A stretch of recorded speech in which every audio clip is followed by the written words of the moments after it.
नमस्कार। अभी मैं मौजूद हूँ सफीदों के सिटी थाना में और आपको बता दें कि जैसे कि कल और परसों 2 दिन से दिल्ली के जंतर मंतर पर जो है धरना और प्रदर्शन चला हुआ है, उसी कड़ी में कांग्रेस पार्टी के आला शीर्ष नेताओं ने भी कल प्रदर्शन किया था पीएम हाउस के बाहर और उसमें एक ऐलान हुआ था कि जितने भी सफीदों के नेता हैं, कार्यकर्ता हैं, वो दिल्ली कूच कर रहे हैं हरियाणा से। अब सफीदों विधानसभा से भी एक कांग्रेस के वरिष्ठ और नेता कांग्रेस के नरेश जांगड़ा जो है उनको पुलिस ने सुबह 5 बजे से डिटेन किया हुआ है और सफीदों के सिटी थाना से हम आपको लाइव तस्वीरें दिखा रहे हैं। आइए जानते हैं कि क्या कुछ उनके साथ रहा और क्या बातचीत हुई और क्या नहीं। तो हमारे साथ जुड़े रहिएगा और वीडियो को शेयर करते रहिएगा। जी सर। सबसे पहले तो मैं आप सभी डिजिटल मीडिया साथियों का यहाँ सफीदों सिटी थाना में स्वागत करता हूँ, आपके और आपके दर्शकों का। आ जाओ रंगा साहब, आप भी नहीं आ जाओ रंगा साहब, कोई बात। अच्छा, मिल के पास आ जाओ। अच्छा, हाँ जी।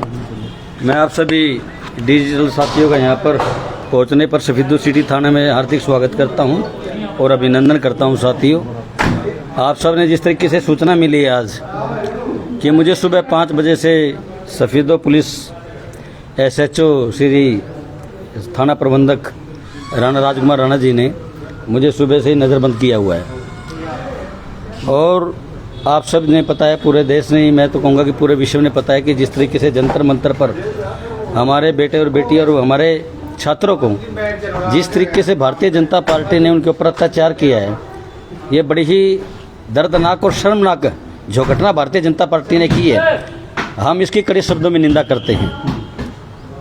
जी पूछिए कोई आप। सरकार जो है डरी हुई है कहीं ना कहीं इस बात को लेकर के। बिल्कुल डरी हुई है। आप देख लीजिए जिस तरीके से रात को 12 बजे मेरे पास भी फ़ोन आया है, लेकिन मैं सो रहा था, मुझे पता नहीं लगा। उसके बाद 5 बजे मेरे घर पर आन के जो है SHO साहब और उनकी पूरी टीम ने मुझे नज़रबंद कर दिया गया। क्या इस बात की जानकारी पहले से थी इनको? नहीं, इनको तो जानकारी हो सकती है, सूत्रों के हवाले से इनको भी जो गुप्त सूत्र है उनसे इनको पता लगा होगा कि हम जो है सफीदों सैकड़ों साथियों के साथ जो है उन छात्रों को जो जंतर मंतर पर हमारे भाई बहन और हमारे बेटे बच्चे हमारे बैठे हैं, उनको हम भी चाहते हैं कि उनको हौसला बजाई के लिए वहाँ पर हमारे नेता को जिस तरीके से प्रताड़ित कर रहे हैं, छात्रों को प्रताड़ित कर रहे हैं, ये हम सब के पूरे देश के हर व्यक्ति की ये जिम्मेवारी बनती है, नागरिक जिम्मेवारी बनती है कि हम उनका जो है सहयोग करें, उनका मनोबल बढ़ाया जाकर। और उनकी कोई नाजायज मांग नहीं है साथियों, वो सिर्फ इतना कह रहे हैं कि जो ये आए दिन पेपर लीक हो रहे हैं, धर्मेंद्र प्रधान जो है एजुकेशन मिनिस्टर है पूरे देश के सेंटर के, उनके खिलाफ लीगल कार्रवाई की जाए, उनके खिलाफ जो है उनसे रिजाइन लिया जाए, तो उसमें गलत क्या है। और अब तो हमारे माननीय श्री राहुल गांधी जी ने ये बोल दिया कि उनका इस्तीफा नहीं चाहिए, अमित शाह जी का और नरेंद्र मोदी जी का इस्तीफा चाहिए। जो पेपर लीक को नहीं रोक सकते तो वो देश को क्या चला पाएंगे साथियों। ये सब आप इस बात को भली बातें जानते हैं। नरेश जी, जो दिल्ली में छात्रों पर लाठीचार्ज हुई है, तो क्या मानते हैं आप, क्या वो ठीक किया? देखो, मैं तो पहले ही कह चुका हूँ, इससे बड़ा शर्मनाक कोई घटना हो नहीं सकती। ये पूरे देश के लिए बड़े शर्म की बात है। भारतीय जनता पार्टी और सरकार के लिए तो है ही है, ये पूरे देश के लिए बड़ी शर्मनाक बात है। आप याद कीजिएगा, मैं कांग्रेस सरकार की अगर बात करूँ, क्योंकि केंद्र की सरकार के अंदर उस समय जब शिवराज पाटिल जी जब गृह मंत्री थे, तो उन्होंने ओनली सिर्फ एक ड्रेस चेंज की थी वहाँ पर जब हमारे सैनिक शहीद हो रहे थे।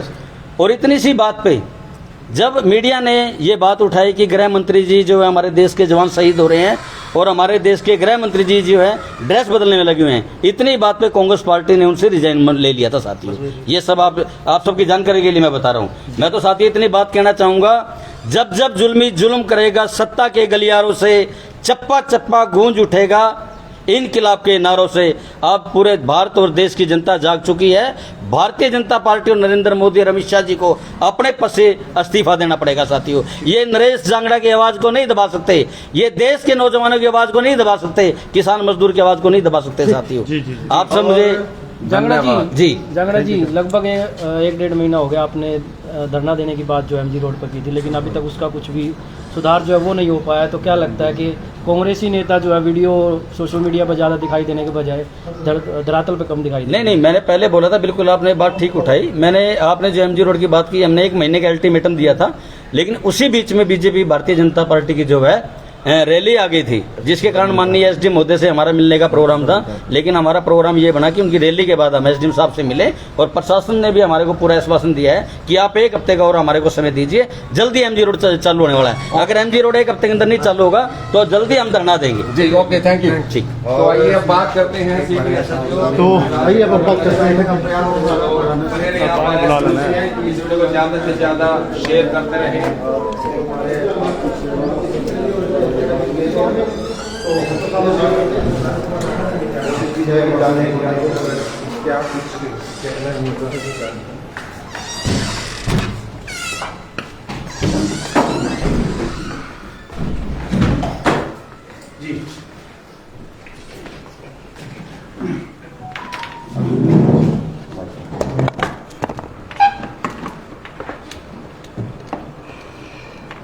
राजकुमार जी, आज नरेश जांगड़ा को जो है नज़रबंद किया गया है या कहीं डिटेन किया गया है, उसकी जानकारी को लेकर के जानना चाहेंगे। अभी उनको बुलाया तो वो आए अभी 5 मिनट पहले, ठीक है। और जो 5 मिनट पहले आए वो आपको बाहर मिल गए थे। जी जी जी जी। ठीक है। और अगर मेरे पास भी आएंगे फिर मैं उनका नाम वगैरह फिर लिखूँगा, फिर जो भी कार्रवाई आगे की हम डिटेन करेंगे या उसको वैसे अगर भेज देंगे, वो फिर देखें, उनसे पूछताछ करके उनसे सारी बातें जान करके।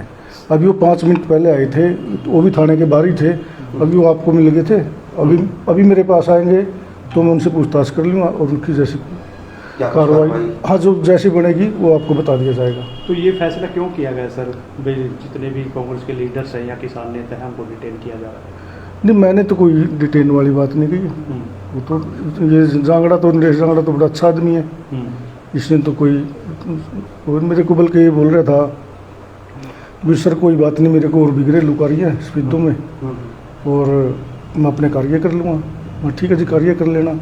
फिर अपने कार्य करके आए, क्या करके आए, अभी मेरे पास आए थे थाने के परिसर में, वो आपको मिल गए थे।